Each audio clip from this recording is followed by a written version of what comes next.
आवडला असेल हा आवाज पुन्हा ऐकावासा तू कसं काय विसरली?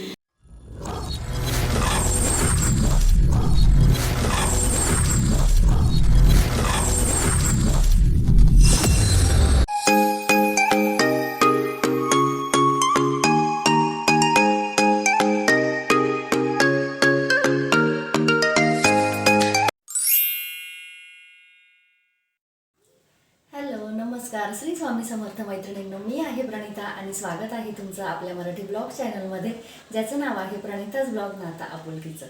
तर आज आहे बुधवार आणि आज महत्त्वाचं म्हणजे गुरुपौर्णिमा पण आहे.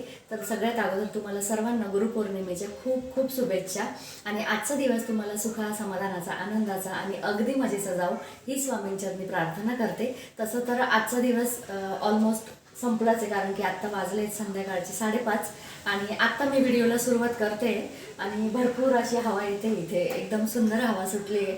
इतके दिवस खूप पाऊस होता पण आता छान हवा सुटली. पाऊस पण येतो जातोय मध्ये मध्ये. नाशिकमध्ये म्हणजे बऱ्याच ठिकाणी असेल कदाचित ही प्रथा की आषाढ महिना लागला की देवीला नैवेद्य दाखवतात, कारण आषाढ महिना हा रोगराईचा महिना असतो, त्याच्यामुळे देवीला नैवेद्य दाखवून म्हणजे पूर्वपार चालत आलेली ही प्रथा आहे. तर देवीला नैवेद्य दाखवून एक प्रकारे आपण देवीला सांगतो की ह्या अशा वातावरणामध्ये जसं की पावसामुळे रोगराई पसरते, तर अशा वातावरणामध्ये आमचं संरक्षण कर. तर अशा पद्धतीने आपण देवीचे थोडक्यात आभारच मानत असतो. तर मला आज तो नैवेद्य करायचा आहे आणि त्यासाठीची मी बरीच तयारी केली आहे, ती तुम्हाला दाखवते मी. पण तत्पूर्वी व्हिडिओ संपूर्ण बघा आणि व्हिडिओ जर आवडला तर व्हिडिओला लाईक नक्की करा आणि हो, चॅनलवर जर नवीन असाल तर हे चॅनल नक्की सबस्क्राईब करा. तर चला आता नैवेद्याला सुरुवात करते आणि नैवेद्य म्हटला की सगळ्यात अगोदर आला तो म्हणजे वरण भात. तर इथे मी वरण भातासाठी ना डाळ तांदूळ काढून घेतले आणि हे जे तांदूळ दिसत आहेत ना, तर हे खिरीसाठी काढलेले, म्हणजे ते 2-3 तास अगोदर भिजत टाकले आणि 1 तास भिजवले तरी पण चालतात, पण मी दुपारी मला लक्ष आलं तर मग तेव्हाच टाकून दिले होते भिजत आणि दुपारीच ही भाजी पण निवडून ठेवली. तर मेथीच्या 2 जुड्या आणलेल्या होत्या, त्यापैकी एक जुडी जी आहे ना आणि त्यात थोडीशी वरती मी घेतली, तिच्यात पाणी टाकून ठेवते आणि हा दुपारचा शिरा दुपार म्हणजे सकाळी नैवेद्याला केलेला होता. तर तो आम्ही केंद्रात गेलो होतो ना, आज गुरुपद घ्यायचं असतं आणि तुम्हाला तर माहितीच आहे जे स्वामी भक्त असतील त्यांना की गुरुपद घेण्यासाठी किती सारी गर्दी असते केंद्रामध्ये. तर गुरुपद घेऊन आलो आणि त्यानंतर दुपारी आम्ही तो शिरा खाल्ला होता. तर तो तेवढा उरला आहे बाकीचा. आणि आता इथे जाळी आणि म्हणजे भाजी धुण्यासाठी एक जाळी काढून ठेवली आणि इथे बघू शकता सकाळी ना ब्लिंकिट केलं, कारण की नाशिकला इतका पाऊस आहे, कुठे दुकानात जायचं म्हटलं ना तर शक्यच होत नाही आहे. खूप सारा पाऊस आहे नाशिकला. तुम्ही बातम्यांमध्ये वगैरे पण ऐकलं असेल. तर ब्लिंकिट केलं होतं, ब्लिंकिटवरनं पोहे वगैरे काही ज्या आवश्यक गोष्टी होत्या ना त्या सगळ्या गोष्टी मागवल्या आणि इथे यांनी भाजीला आणलेलं होतं रात्री 2 कोबीचे गड्डे आणलेले होते, म्हणजे कोबीचे कंद आणि वांगी आणलेली होती. तर ती वांगी आणि ते पण त्या पिशवीतच आहे, कारण की बाहेर काढलं ना तर लगेचच ते असं थोडंसं फ्रेशनेस निघून जातो त्याचा. तर चला, हॉलमध्ये तुम्हाला खूप सारा अंधार दिसत असेल, पण अंधार करण्याचं कारण म्हणजे इथे राधे झोपला होता. आता त्याची बऱ्यापैकी झोप झाली आहे, त्याच्या डोळ्यांची हालचाल तुम्हाला दिसत असेल. पण आता जोपर्यंत तो झोपला आहे ना शांत, तोपर्यंत मी नैवेद्य करून घेते. आणि बघा हॉलमध्ये असं पूर्ण अंधार करून ठेवला म्हणजे ना उजेडाने त्याला पटकन जाग येणार नाही. सगळे पडदे वगैरे सगळे लावून घेतले होते. अशा प्रकारे हॉलमध्ये सगळं अंधार करून ठेवला आणि दरवाजा पण लावला होता, कारण ना खूप अशी गार हवा सुटली. चला आता नैवेद्य करायचा म्हटलं तर आपल्याला प्रसाद रूपीच एक प्रकारचा असतो नैवेद्य, त्याच्यामुळे मी इथे स्वामींचे मंत्र लावून घेतले आणि बघितलंच तुम्ही घड्याळामध्ये 5:30 वाजले आहेत. तर अगोदर मी वरण भाताचा कुकर लावते आणि ही जी डाळ आहे ना याच्यामध्ये अगदी थोडीशी चमच्याभर मी तुरीची डाळ टाकली, बाकी सगळी माझी मुगाची डाळ असते. तर तुरीच्या डाळीचं वरण आम्हाला घरामध्ये कोणालाच आवडत नाही, त्याच्यामुळे आम्ही जास्त तुरीची डाळ वापरत नाही. तर मुगाची डाळ घेतली आणि दुपारीच हा लसूण पण सोलून ठेवला, कारण की जेव्हा नैवेद्याला लागू तेव्हा 2-3 गोष्टींना लसूण लागणार आहे, जसं की भजी, वरण आणि मेथीची भाजी. तर मेथीच्या भाजीला खूप सारा लसूण जर असला ना तर मेथीची भाजी खूप छान लागते, त्याच्यामुळे मी दुपारीच लसूण निवडून ठेवला. आणि सकाळी पोहे केले होते नाश्त्याला, तर त्यात आम्ही लिंबू पिळून खाल्ला होता. तर ती लिंबाची जी सालं असतात ना ती मी फेकून देत नाही, ती कुकरमध्ये ठेवायला म्हणजे कुकरमध्ये टाकण्यासाठी ठेवते तशीच, कारण की कुकरमध्ये जेव्हा आपण वरण भात वगैरे असं काही लावतो कुकरमध्ये तर तेव्हा तो काळा होतो आतून आणि जर आंबट काही त्याच्यामध्ये टाकलं ना तर मग तो काळा होत नाही. तर तुम्ही माझा कुकर बघू शकता, ऑलरेडी पूर्ण असा पांढरा आहे. आणि मी नेहमीच असं करत असते, जेव्हा पण मला कुकर लावायचा असतो ना, तर तेव्हा मी त्याच्यामध्ये थोडंसं असं लिंबू म्हणा, आंबट काहीही टाकू शकता, चिंच टाकली तरी चालते, पण लिंबाचा जास्त प्रभाव होतो त्याच्यामुळे. चला आता डाळ तांदूळ धुवून घेते. आणि तुम्हाला थोडासा पसारा वगैरे दिसत असेल, पण ना भरपूर पसारा असा आवरून ठेवला आहे मी. पण काय होतं, पावसाळ्याच्या दिवसात जितकं घर आवराल ना तितकं ते मेसीच दिसतं. मला तर अजिबात फ्रेश वाटत नाही पावसामध्ये. तर तुम्हाला पण असंच होतं का, मला कमेंट सेक्शनमध्ये नक्की सांगा. तर आता मी तांदूळ धुवून घेतले. तांदळाला पावडर वगैरे मारलेली असते ना, तर त्याच्यामुळे मी खालच्या नळाला, म्हणजे जो आपला टाकीचा नळ असतो ना, त्याच्या 2 पाण्याने धुते आणि वरती फिल्टरच्या एका पाण्याने धुते. म्हणजे त्याची पावडर पण स्वच्छ निघून जाते. आणि वरच्या पाण्याने धुण्यामागचा हेतू असाच की टाकी आपण नेहमीच धुवत नाही, त्याच्यामुळे वरच्यावर जर टाकी धुवत असाल तर मग ठीक आहे, पण नसेल धुवत टाकी तर मग वरचं पाण्याने एकदा मी धुवून काढते. तर आता वरण करताना बघा, आपण डाळ जेव्हा शिजत टाकतो ना, तर तेव्हा त्यामध्ये हिरवी मिरची, लसूण, पुन्हा टॉमॅटो असा बारीक करून टाकला ना, तर खूप अप्रतिम असं वरण होतं. तर मी इथे एक टॉमॅटो बारीक करून टाकला आणि खूप छान लागतं. घरात सगळ्यांना टॉमॅटो टाकलेलं वरण खूप आवडतं. आता ही जी मिरची आहे ना, एकदम फिक्की मिरची आहे बरं का. या मिरचीला काहीच अर्थ नाही, म्हणजे तिच्यामध्ये थोडासुद्धा तिखटपणा नाही. आता यामध्येच मी लसूण पण टाकला, हिरवी मिरची टाकली आणि त्यामध्येच आता मी थोडंसं हळद आणि हिंग टाकणार आहे. तर वरण असं कधीतरी तुम्ही करून बघा, एकदम अप्रतिम लागतं. चला, एक साईडला आपला कुकर होतं, तोपर्यंत मी इकडे भाजी पण चांगली 2-3 पाण्याने धुवून घेतली.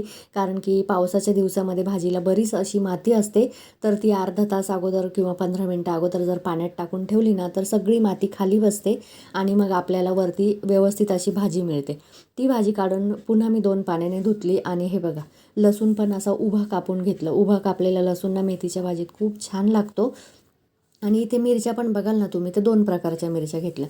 जसं मी तुम्हाला सांगितलं की वरणामध्ये टाकलेल्या मिरच्या अजिबात तिखट नव्हत्या, तर त्याप्रमाणे इथे ना मेथीच्या भाजीला टेस्ट येण्यासाठी मी 2 फक्त तिखट मिरच्या घेतल्या. ज्या डार्क दिसत आहेत ना तुम्हाला, तर त्या तिखट मिरच्या आहेत. आणि ज्या एकदम अशा फेंट कलरच्या दिसत आहेत ना, त्या एकदम फिक्या मिरच्या आहेत, त्याला कुठलीच टेस्ट नाही आहे. तर त्या मिरच्या आणि लसूण मी आता कढईमध्ये टाकून घेतलं आणि मेथीच्या भाजीला फोडणी देते.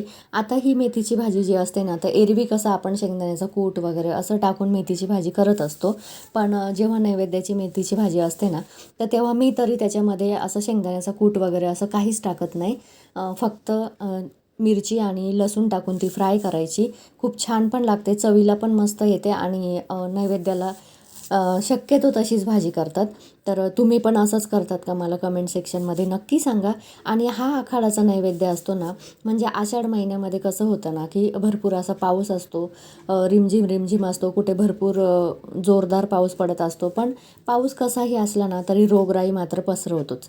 तर त्या रोगराईपासून आपल्या घरातल्या मुलाबाळांचं संरक्षण व्हावं यासाठी ना हा नैवेद्य असतो, ज्याला आखाड तळणं असं म्हणतात. तर बघा, इथे कुकरच्या आवाजाने ना, म्हणजे शिट्टी झाली कुकरची आणि राधे लगेच उठला. आणि उठल्या उठल्या त्याची लगेच मस्ती चालू झाली.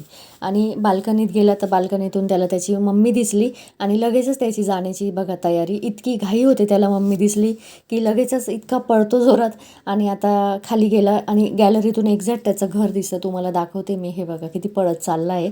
आणि समोर जो गेट उघडा दिसतो आहे ना, तर तिथेच त्याचं घर आहे. तर गॅलरीतून दिसतं बरोबर. तर चला, आता बाहेर कॅमेरा आणलाच आहे, तर म्हटलं तुम्हाला आजचं क्लायमेट दाखवू. तर हे बघा, आजचं क्लायमेट असं आहे.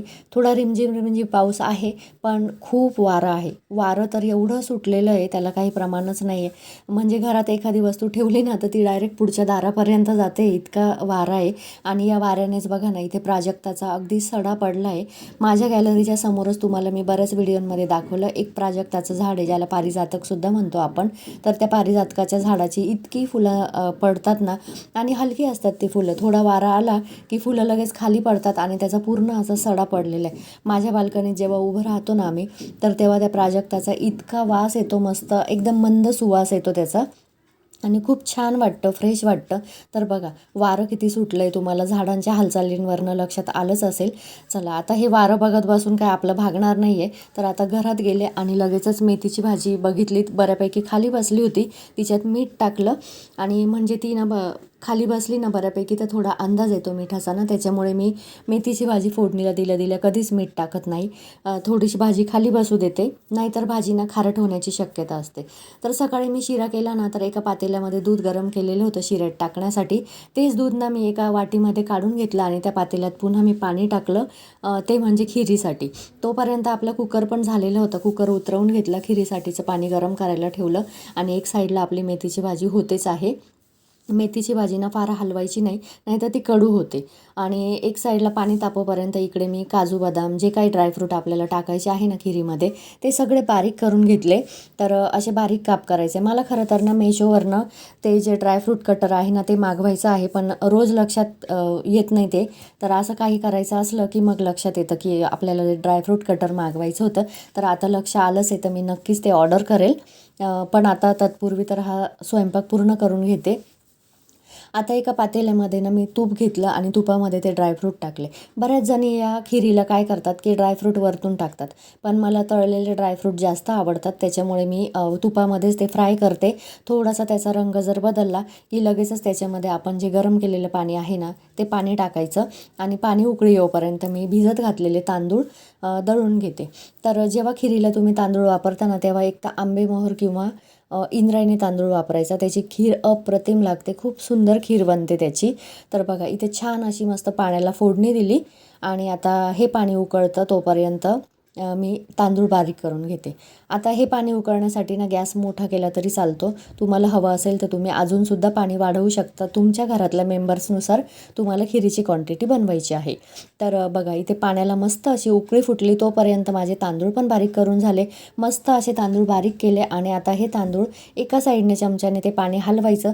मात्र हे पाणी म्हणजे जेव्हा आपण तांदूळ टाकतो तेव्हा पाणी खूप खळखळ उकळत असतं ना, तर गॅस बारीक करायचा आणि मग हे मिश्रण त्याच्यामध्ये टाकायचं, नाहीतर मग खूप साऱ्या गाठी होतात. आता मिक्सरचं भांडंसुद्धा विसळून मी त्याच्यामध्ये टाकून दिलं, जेणेकरून आपली खीर जी आहे ना, तर म्हणजे तांदळाचा एक एक दाणा जो असतो ना तो खिरीमध्ये जाऊन इतका घट्टपणा आणतो ना, त्यामुळे ते भांडंसुद्धा विसळून याच्यामध्ये टाकायचं. आता ॲक्च्युली खीर जी असते ना तर ते खवा असला तर अति छान लागते अतिशय. पण मी मगाशी तुम्हाला सांगितल्याप्रमाणे सकाळी ब्लिंकिट केलं, पण खव्याचं मला लक्ष नाही राहिलं. तर मला माहिती नाही ब्लिंकिटवर खवा मिळाला असता की नसता, पण प्रयत्न करून बघायला पाहिजे होता. पण माझ्या काही ते लक्षात आलं नाही. म्हणून मी आता काय करणार आहे, खवा नाही आहे आणि बाहेर पावसामुळे ना कुठे जाणं शक्य नाही. सकाळी केंद्रात गेलो तर आम्ही सगळे ओले होऊन आलो. आधी मी हे म्हणजेच आधीचे पप्पा आम्ही सगळेच गेलो होतो. राधेलासुद्धा घेऊन गेलो होतो. तर येताना ना पूर्ण आम्ही भिजलो. त्याच्यामुळे मी खवा वगैरे काही आणायच्या भानगडीत पडले नाही. तर आपल्या खिरीला छान चव यावी म्हणून ना मी त्याच्यामध्ये जी साय होती ना दुधावरची ती सगळी साय टाकली. तर बघा इथे आपली मेथीची भाजीसुद्धा झाली. आता एक साईडला खीर उकळते आणि खिरीला ना तुम्हाला सांगू का, बराच असा गॅस बिझी ठेवावा लागतो. म्हणजे बराच वेळ खीर आपण गॅसवर ठेवतो. त्यातल्या त्यात खवा नाही, त्याच्यामुळे ती जरा मी जास्त वेळ गॅसवर उकळवणार आहे, म्हणजे ती जरा चविष्ट होते. मग आता मेथीची भाजी उतरवली आहे तर तो गॅस रिकामा झाला. म्हटलं चला तिकडे लगेच वरणाला फोडणी पण देऊ. आणि हे बघा कुकर किती पांढरा शुभ्र दिसतोय ना, तर लिंबू टाकल्यामुळे ना कुकरला अजिबात काळपटपणा येत नाही. तुम्हीसुद्धा हे नक्की ट्राय करून बघा. आणि इथे भाताचं पण मी काढून घेतलं. भाताचा ताल काढून तो झाकून एक साईडला ठेवते आणि जेवढा झालेला स्वयंपाक आहे ना माझा तो असा एक साईडला करून ठेवते, म्हणजे ना पूर्ण एका साईडला झालेला स्वयंपाक राहील आणि मला जागा मोकळी राहील ओट्यावर. तर अशा पद्धतीने बघा वरणाला पण फोडणी दिली. वरणात ऑलमोस्ट सगळ्या गोष्टी टाकलेल्या होत्या आपण शिजतानाच. तर फक्त कोथिंबीर, कढीपत्ता आणि जिरे मोहरी टाकली मी फोडणीला. हिंग आपण त्याच्यातच टाकलेलं होतं. तोपर्यंत ना इथे खिरीला उकळी येईल म्हटलं, पण खीर उकळलीच नाही. माझ्या लक्षात आलं नाही की खीर का उकळत नाही आहे. मी बघितलं की भाजी पण शिजली आणि वरण पण झालं आणि तरी पण खीर का उकळत नाही आहे. म्हणून खाली बघितलं तर गॅस बंद होता खिरीचा. म्हणजे तो बहुतेक कपडा वगैरे टाकला ना तर तेव्हा विझून गेला असेल. तर किंवा वारं पण सुटलं आहे भरपूर, त्याच्यामुळे गॅस बंद झाला होता. तर मी तो गॅस पण पुन्हा पेटवून घेतला. आणि हे बघा इथे मी वेलचीची जी पूड असते ना ती करून ठेवली आहे बरणीभर, कारण की घरामध्ये काही गोड धोड झालं तर मग नैवेद्यासाठी लागतेच. म्हणून मी वेलचीची पूड एकदाच बरणीभर करून ठेवली. तिचा वास वगैरे काहीच जात नाही. पॅक बंद बरणीमध्ये ठेवायची. तर थोडीशी वेलची मी चवीसाठी खिरीमध्ये टाकून घेतली. आणि दुसऱ्या साईडला तुम्ही बघत असाल तर तुम्हाला कोऱ्या चहासारखं दिसत असेल, पण तो अजिबात चहा वगैरे नाही बरं का मैत्रिणींनो. तर ते गुळाचं पाणी ठेवलेलं आहे. बघा तुम्ही जेव्हा पण गुळाची भेली आणता, किती पण शुद्ध आणि व्यवस्थित गुळाची भेली आणा, तिच्यामध्ये घाण कचरा हा असतोच. तर ना ते पाणी उकळून घ्यायचं गुळाचं. कोणी कोणी त्याच्यातच पीठ मिक्स करतं खिशीसारखं, पण ना घाण असते गुळामध्ये.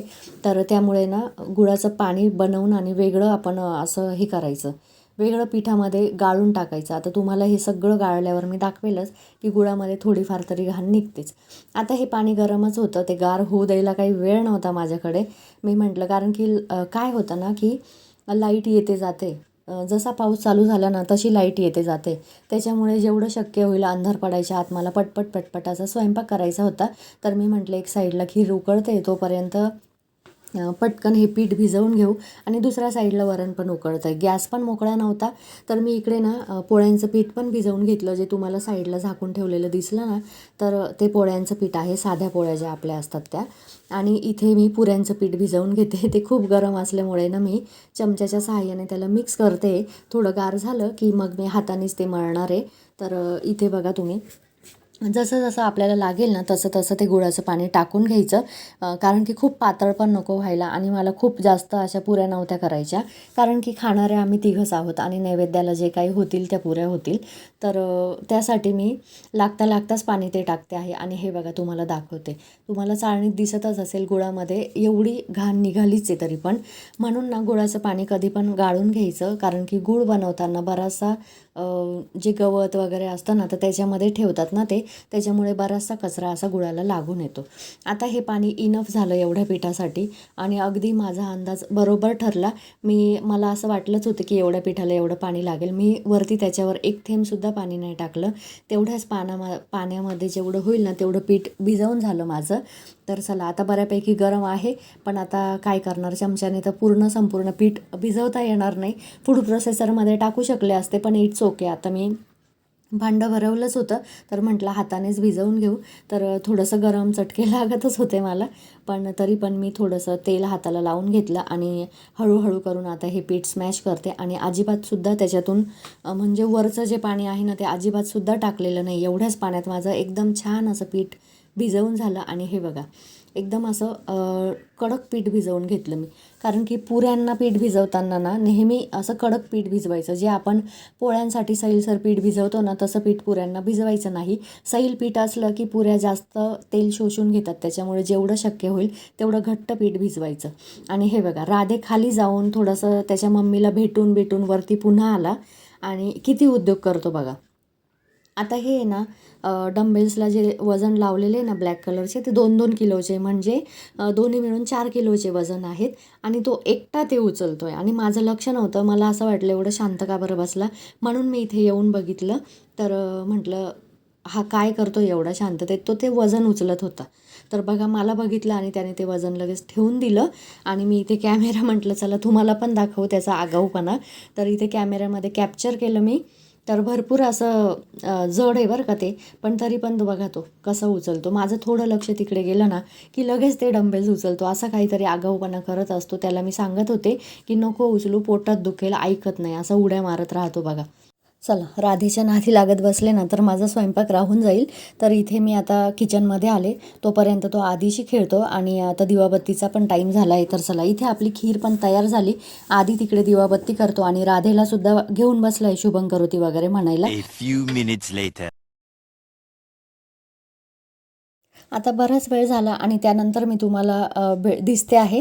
पण ना मी नंतरची काही शूटिंग घेतली नाही, कारण मग बेसिक करायचं होतं. भजी पापड तळायची होते आणि भजी पण काढली, पापड पण तळले, पुऱ्या पण तळल्या. आणि त्यानंतर मी लगेचच नैवेद्याची ताटं भरली. आणि हे बघा, आमच्या घरापासनं साधारण 10 मिनिटाच्या अंतरावर देवीचं मंदिर आहे. आता ही देवी कुठलीही असू शकते, म्हणजे तुम्ही कुठल्या देवीला नैवेद्य दाखवता. तर आमच्या इथे ना मरी माता म्हणून देवीचं मंदिर आहे, तर तिथेच नैवेद्य दाखवला जातो. आणि मी ज्या नगरात राहते, म्हणजे वडजाई माता नगर, तर त्या नगरातली जी देवी आहे, ग्रामदेवी आपण जिला म्हणू शकतो, तिच्या नगरात आपण राहतो. तर तिथे पण मी नैवेद्य दाखवत असते. पण आजचा नैवेद्य मी तुम्हाला इथेच दिसत असेल तर इथेच दाखवणार आहे, कारण की त्या देवीच्या मंदिरात जायला ना रस्ताच नव्हता आणि अंधार भरपूर झालेला होता. तर तिथे ना रस्त्यात विहीर असल्यामुळे, भरपूर पाऊस पडतोय ना, तर विहीर ती भरून आणि ओव्हरफ्लो झाली. त्याच्यामुळे तिथे जाण्यासाठी थोडंसं अवघड आहे. तिथे थोडंसं उजेडातच जावं लागेल. तर मी म्हटलं आषाढ महिना अजून बाकी आहे, तर आपण पुन्हा एकदा आखाड तळू आणि त्या देवीला वेगळा नैवेद्य दाखवू. आत्ता तर मी इथे मरीमाता म्हणतात, तर इथे मरीमाता देवीच्या मंदिरात आले आहे आणि इथे नैवेद्य दाखवत आहे. आणि बघू शकता तुम्ही, इथे ना दरवाजाला असं कुलूप लावलेलं असतं, कारण की मध्ये कोणी जाऊ नये म्हणून, आणि बाहेरच असा नैवेद्य वगैरे ठेवावा लागतो. तर मी सगळा नैवेद्य व्यवस्थित असा देवीला दाखवला. अगरबत्ती, कापूर वगैरे सगळं नेलेलं होतं, ते सगळं केलं, नारळ फोडलं आणि त्यानंतर आता आम्ही परतीच्या रस्त्याला चाललो. तर इथे ना काहीतरी भगवान बाबांचा कार्यक्रम चाललेला होता. तर म्हटलं चला तुम्हाला पण दाखवू. तर तिथे त्या कार्यक्रमाच्या इथे ना इतकी सुंदर देवाची गाणी चाललेली होती. खूप छान वाटत होतं रस्त्याने, आणि थोडा एकदम बारीक असा पाऊस येत होता. पण आम्ही काही जास्त ओलं झालो नाही, कारण की खूप असं अंतर नाही आहे घरापासनं, जवळच एक 10 मिनटाच्या अंतरावर आहे. त्यानंतर घरी आले आणि हे बघा, मी देवाचा पण नैवेद्य तुम्हाला दाखवते. मला पण जातानाच नैवेद्य दाखवला होता. फायनली सगळा स्वयंपाक झाला आणि नैवेद्याचं ताट पण भरलं. तुम्ही बघितलंच, देवीला पण नैवेद्य वगैरे दाखवून आलो. आणि नंतरची काही शूटिंग घेतली नाही, कारण की शूटिंग करता करता स्वयंपाक करायचं म्हटलं ना तर खूप उशीर होतो. म्हणून मग मी नंतरची काही बेसिक होतं, म्हणजे फक्त पोळ्या आणि पुऱ्याच राहिल्या होत्या. त्याच्यामुळे ती शूटिंग काहीच घेतली नाही मी. पटकन स्वयंपाक केला, कारण नैवेद्य दाखवायला पण खूप उशीर होत होता आणि जरा पाऊस थांबला होता ना, तर म्हटलं पटकन करू आणि पटकन नैवेद्य दाखवू. तर त्या देवाला पण नैवेद्य दाखवून झाला आणि आम्ही पण जेवायला बसतो. पण तत्पूर्वी इथेच व्हिडिओचा एंड करते. व्हिडिओ जर आवडला असेल तर व्हिडिओला लाईक नक्की करा. आणि चॅनलवर नवीन असाल, हा आवाज पुन्हा ऐकावासा वाटत असेल तर चॅनल नक्की सबस्क्राईब करा आणि हो, हाईप करायला पण विसरू नका. तर चला, बाय आणि श्री स्वामी समर्थ.